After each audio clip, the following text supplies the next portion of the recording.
नमस्कार दोस्तों, हमारे हिंदी स्टोरी चैनल में आपका स्वागत है। हमारी आज की कहानी है माँ की दो रोटी। विमला देवी जी आज ठंड की वजह से कांप रही थी। आज उन्हें ज़्यादा ही ठंड लग रही थी, इसलिए विमला देवी जी अपनी बहू रचना से कहने लगी, अरे बहू, अगर तुम कपड़े धो रही हो तो मेरे भी कपड़े धो देना, क्योंकि तुम तो मशीन में कपड़े धोती हो और मशीन में तो कपड़े बहुत अच्छे से धुल जाते हैं, हाथ से तो साफ ही नहीं होते। और वैसे भी मेरे हाथों में अब इतनी ताकत नहीं रही कि मैं कपड़ों को अच्छे से साफ कर सकूं, और मशीन में धुले हुए कपड़े जल्दी भी सूख जाते हैं। इतना सुनते ही रचना तो आग बबूला हो गई और चिल्लाती हुई बोली, अरे ओ बुढ़िया, तेरी इतनी हिम्मत की तू मुझे कपड़े धोने के लिए बोलेगी?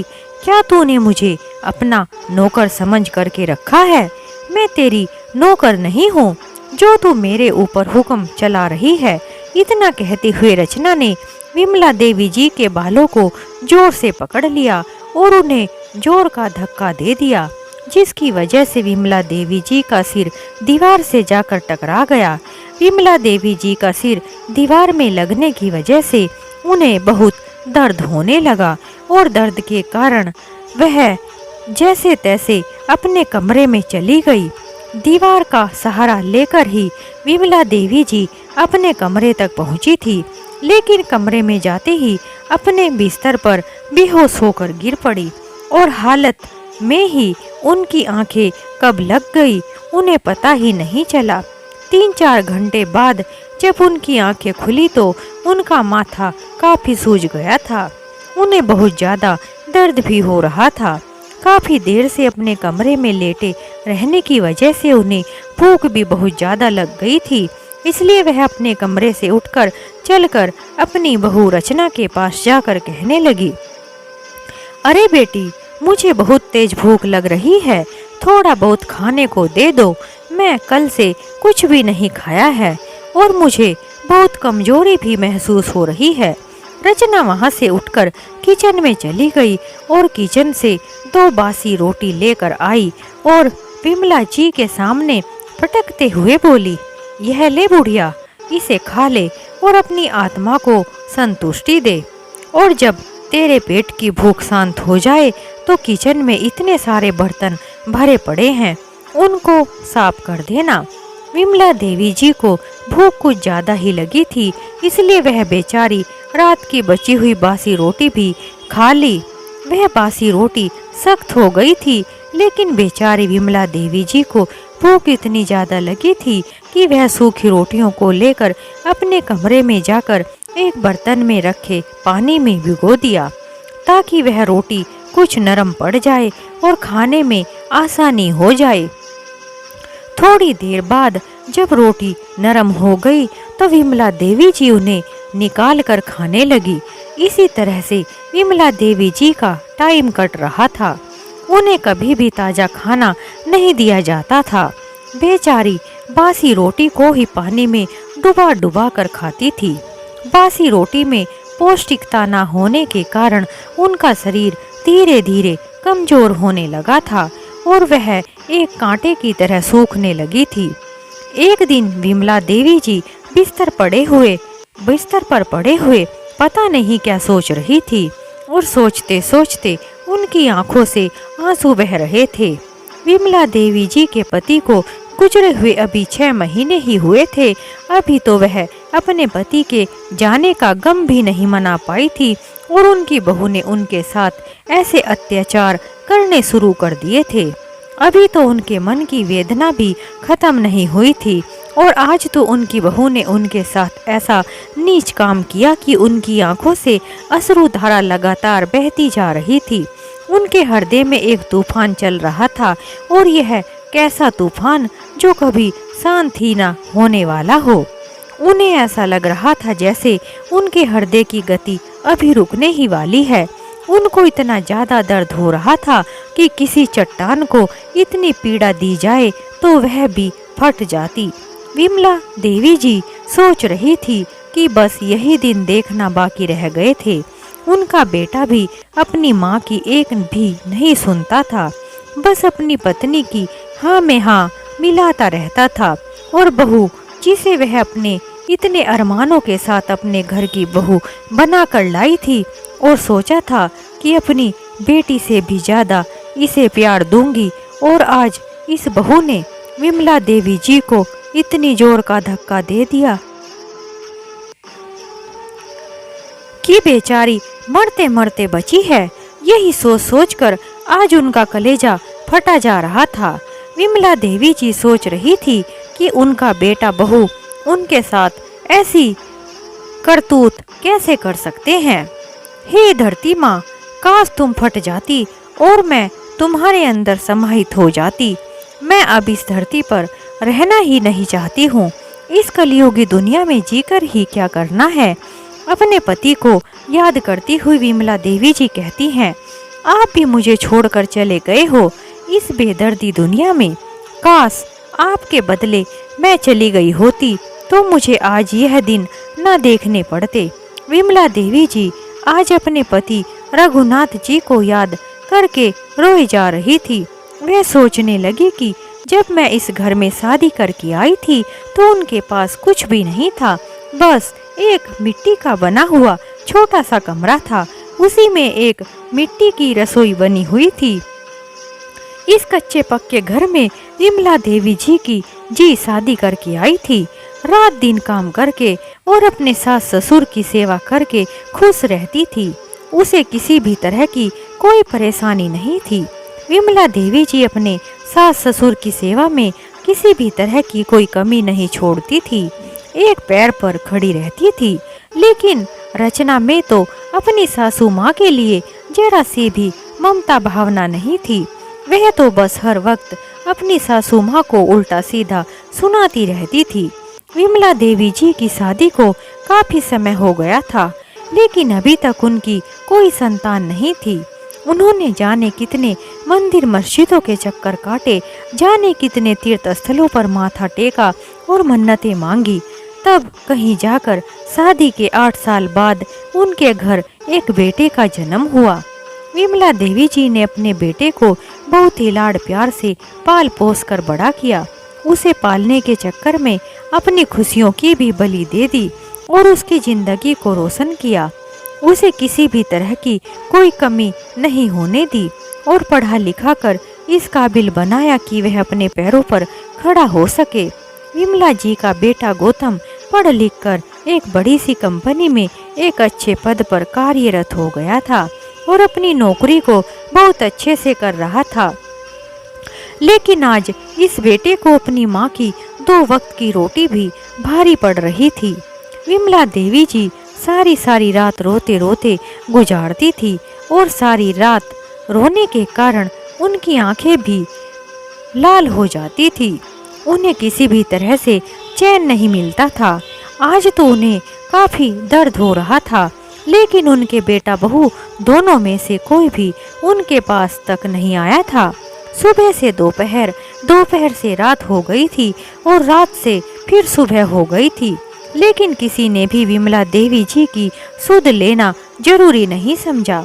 इस वजह से विमला देवी जी और ज्यादा दुखी हो रही थी। अब तो उन्होंने अपने आंसू पोंछे और खड़ी हो गई।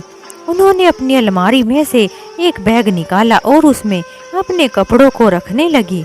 विमला देवी जी ने अपनी अलमारी से कुछ पेपर भी बैग में रख लिए और जो भी कुछ जरूरी सामान था अपने बैग में रखकर घर से निकल पड़ी।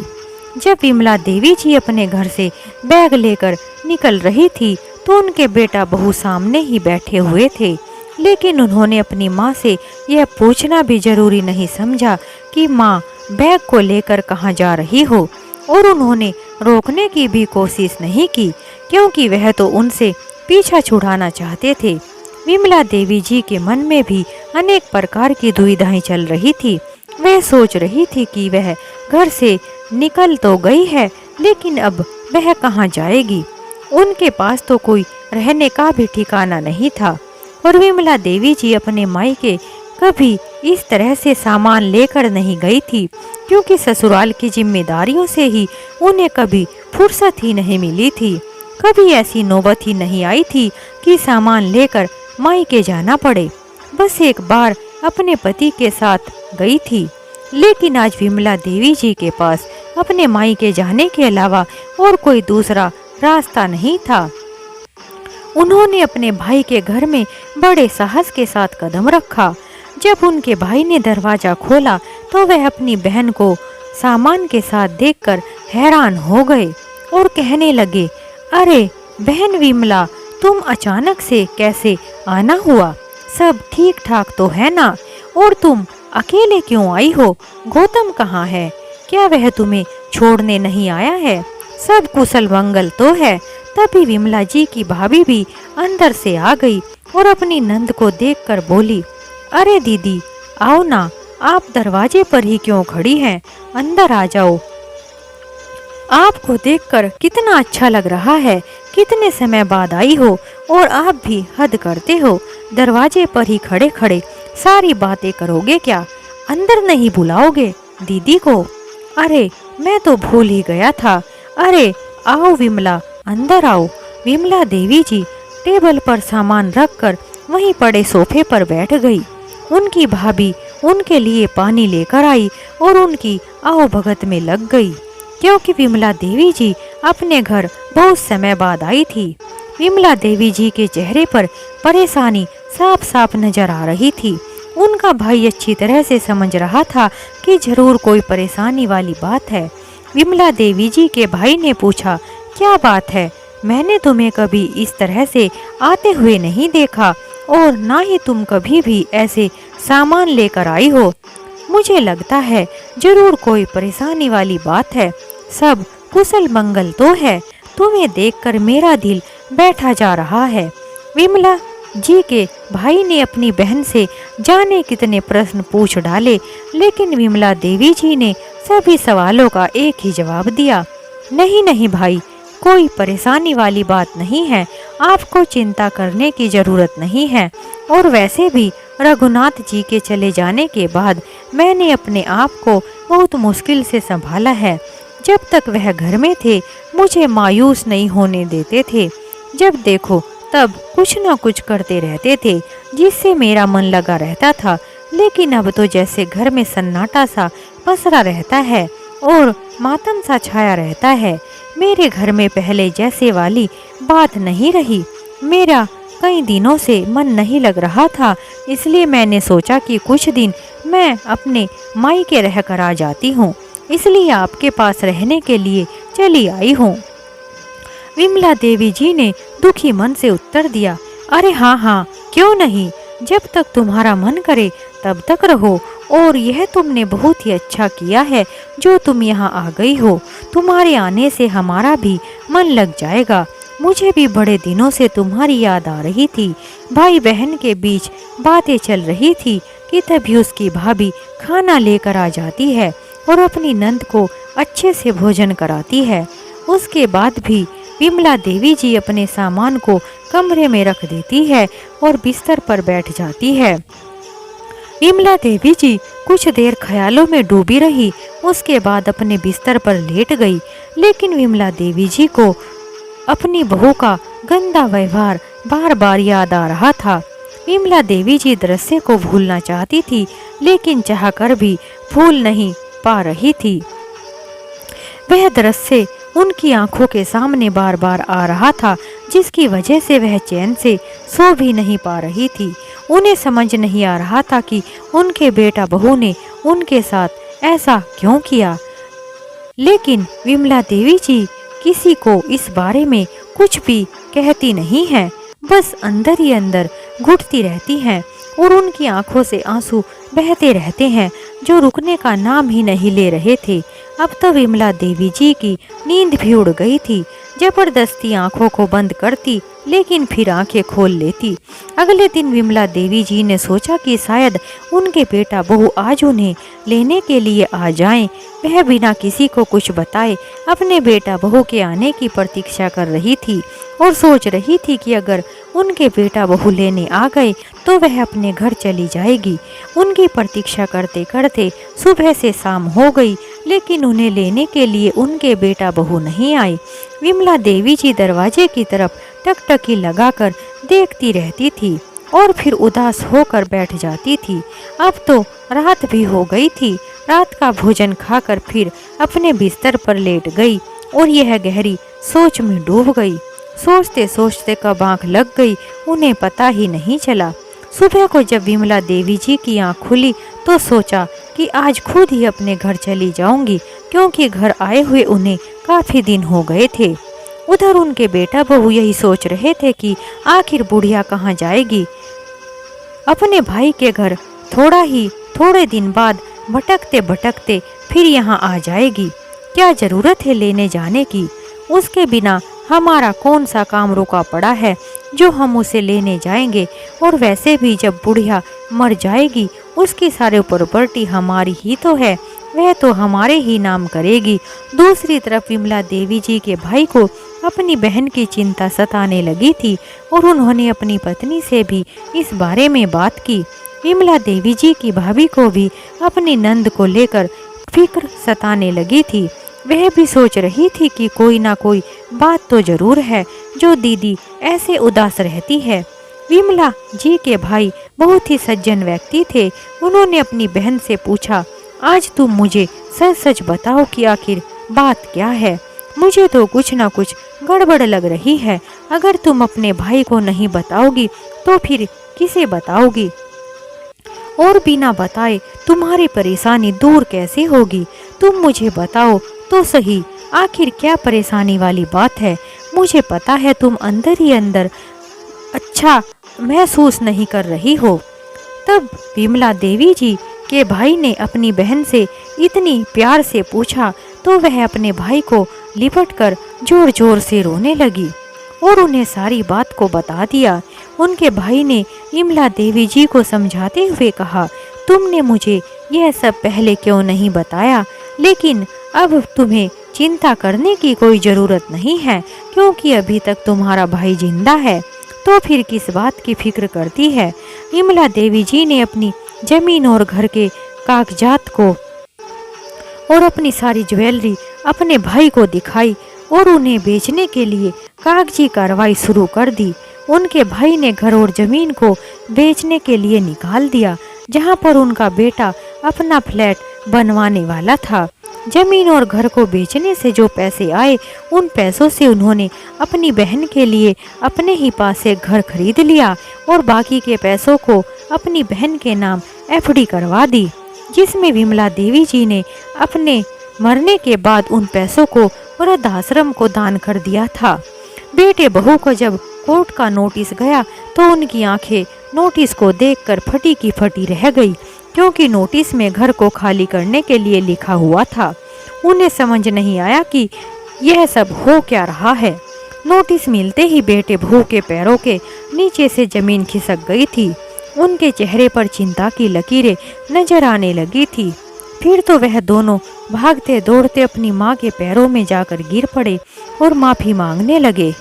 माँ, हमें माफ़ कर दो, हमसे बहुत बड़ी गलती हो गई है, आगे से ऐसा कुछ भी नहीं होगा, हमारे साथ ऐसा मत करो।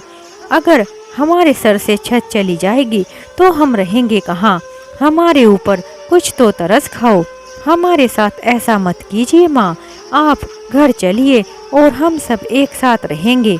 रचना भी अपनी सासू माँ के पैरों में गिरकर माफ़ी मांग रही थी और गिड़गिड़ा रही थी, माँ जी मुझे माफ़ कर दीजिए, मैं आगे से ऐसी कोई भी गलती नहीं करूँगी और आपकी रात दिन सेवा करूँगी।